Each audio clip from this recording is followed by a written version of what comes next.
Joining us right now, another guy with all the answers. You can read him on the Sactown Sports website, see him on the tweeters, hear him on the station, and oh golly, so much more. It's Frankie Cartoscelli. Hey, Frank. Good morning, fellas. Good morning. Tough follow from, like you said, the GOAT. Yeah, right? Yeah.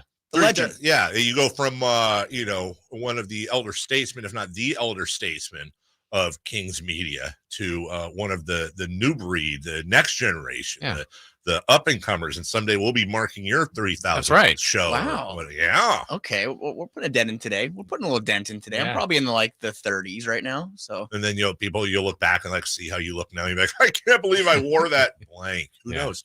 I don't know. You look very nice right now, but I'm warm. But 30 years from now, something going on with you is going to be embarrassing. Yeah, we'll be wearing tinfoil jackets and stuff like that. I can't believe I wore that Lake Tahoe t-shirt. What an idiot. Tinfoil jackets. Yeah. Okay. Space blanket? Something to look forward to. I know I was gone last week, so I didn't get a chance to ask you, but the adventures of Chris and Frankie in Salt Lake City. They're still talking about it. I'll bet. Yeah. I mean, overall thoughts. By the way, our corporate office is in Salt Lake City. Yeah, beautiful. Beautiful. But no, the office, you can see it from... Did you go in? No, we didn't go in, but you can see it from Vivint Center. It's huge. Did you throw rocks? We did throw some rocks. Okay. No, it was great. It was great. Just being down there around all the festivities and all the big names you see, and obviously All-Star Week and everything that comes with it was great. The Kings representation was awesome to see, even though that they didn't really pop. The results weren't really there, but they were out there and competing. And I think one thing I took away from it was that the Kings play team basketball, and that's one thing about the All-Star game. It's not really team basketball. It's a lot of one-on-ones and isolations and kind of taking it for yourselves. And as we know, Fox can do that late in the game, but he just didn't have any interest in doing that. We're team players. Team players. Keegan Murray, Kevin Herter on three. I mean, that's why Kevin Herter didn't do well on three-point either. He's a team player. Yeah. Team player. I got to ask you this, Frankie. So you and Chris were there, other Sacramento media, and now you're used to it. You've covered the team, and probably the league feels comfortable. But at an All-Star game, there's a lot of different people there. Did you get starstruck by somebody that you saw that you weren't expected, or maybe it could have been an NBA player? Starstruck by someone. I don't know. I mean, when you see Kevin Durant, from me to you away, that's one I haven't really seen. I mean, even when I worked for the team back, a couple of years ago and stuff like that, Kevin Durant was one I never really got that close to. And I'll say it's being around all those players at the same time. Jason Tatum comes out and then he kind of was like, oh, I'm in the wrong seat, and he walks away. Just being that close to these players that you watch on TV and I mean, covering the team, it's been like that too, I guess. But everyone there at once was kind of overwhelming in a good way. It was fun, but I don't know. I would say the one thing that really overwhelmed me the most was the scenery of Salt Lake City. I've never been to Salt Lake City before, and it's just surrounded by mountains. These big mountains. It just looks like you're in a Chris Nolan movie or something, like Interstellar. So all that taken into account, it was a good trip. Is your biggest regret that I got you on the VIP list to go see Metro Boomin, Taylor Rooks, something called the Creator League, this whole thing, Bleacher Report, one of those insider events, and they were like, no. We were there at the arena until about 12:30 because we were getting some work done, and our ride that night, our chauffeurs, mind you, good friend Matt George and Kevin John from ABC 10. We were a car, but they were a little harder. Wild bunch. Yeah. Yes, there's a lot of milk drinking. Some milk and cookies. A lot of milk. We were in bed tucked in by 12:30. So that's good. You were being responsible. Yeah, company time. But now you come back, and the Kings are 3-0 coming out of the All-Star break. Frankie, I think I know the answer here, but we were discussing it earlier. Is that recency bias aside the greatest regular season game you've ever seen Friday night? Absolutely. I mean, I don't really know. I mean, there's some that can pop out, like when you think about the Kings comeback in Chicago.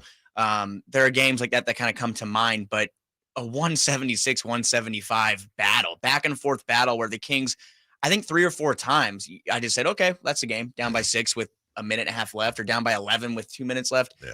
All these moments and there's countless. Malik Monk, De'Aaron Fox, all these moments that stick out. I don't know what's better. And when you take into effect that Kawhi Leonard was having maybe his best game since coming back from injury, his best game of the season. You have Paul George putting in 34.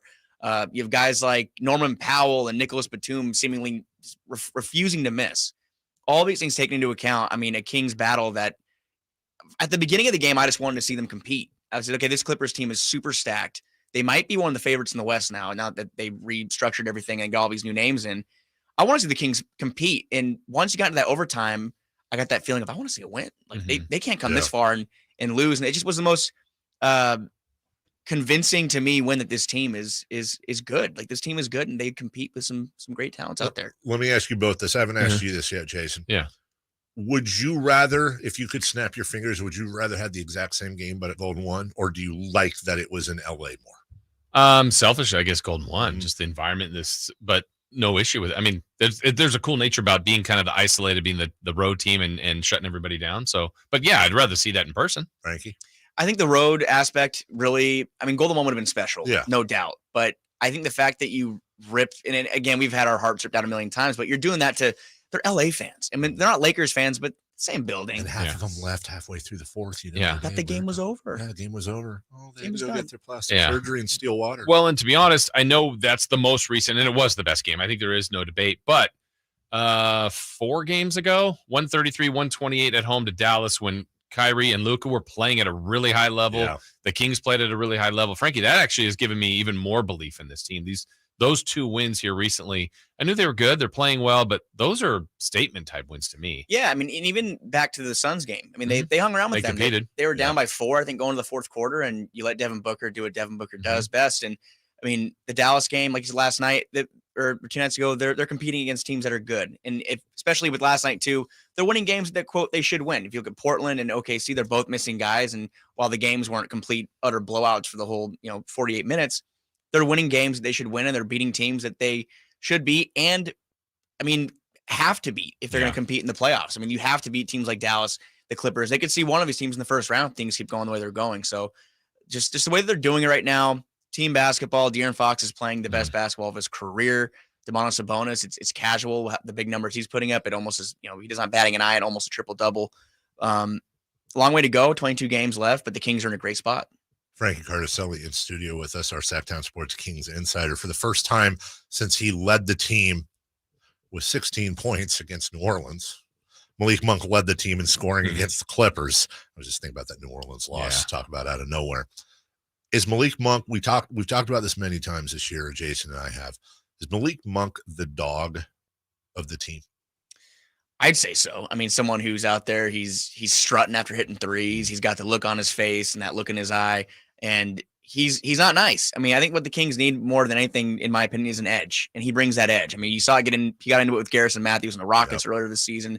I'm not saying the Kings have a bunch of nice guys, but we haven't seen the Kings kind of show that bite. Sure. And Malik has that, and he definitely showed that with 45 points, mind you. I mean, I think he entered the fourth with 11 points or 15 points. Yeah. I mean, that's an all-time bench performance from the Kings right there. Wait for Keegan. Wait for that to happen. Wait for him to get the dog in. He'll break character at some point. Speaking of dogs, did you get Matt George to do a live version of Double Down for you? We tried to get it out of him. Karaoke. He kind of shut that down, but that's something that for sure we'll have to have him on maybe. You can hear him on the air. You can read him on Sactown Sports. You can check him out on all our social medias. It's Frankie Cartoscelli, our Kings Insider, joins us each and every week. You can also hear him in the afternoons as well. Do some mode. Yeah. He's going to be back with Chris in a little bit. What? About 20 minutes. Wow. So if anyone's hanging around with Chris, I'll be there. Chris Watkins. Oh, there's Chris right there. There's Chris. Oh, okay, we'll have to talk to him here in a bit. It is a break, though. However, when we come back, news and notes, celebrity birthdays, and more after this.